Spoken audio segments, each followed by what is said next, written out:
సామి మురుగయ్యా, నీ వృత్తాంతాన్ని కథగా చెబుతా దేవా మురుగయ్యా.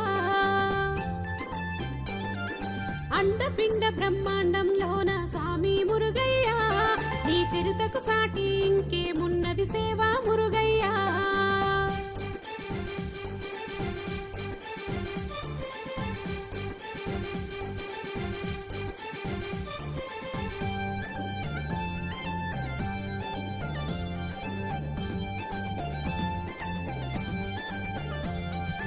అలనాడప్పుడు సృష్టి జరగగా బ్రహ్మ కొలువులో సనత్ కుమార నీవు పుడితివంట, బ్రహ్మజ్ఞాని వైతివంట.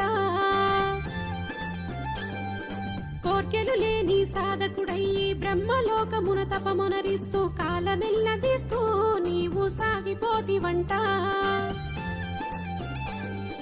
నిన్ను చూసిన పరమేశునికే ముచ్చటేసెనంట, తన బిడ్డగా నీవే పుట్టాలంటూ నిన్ను కోరెనంట. వేల్వేల్ మురుగా వేలాయుధుడా సామి మురుగయ్యా, నీ వృత్తాంతాన్ని కథగా చెబుతా దేవా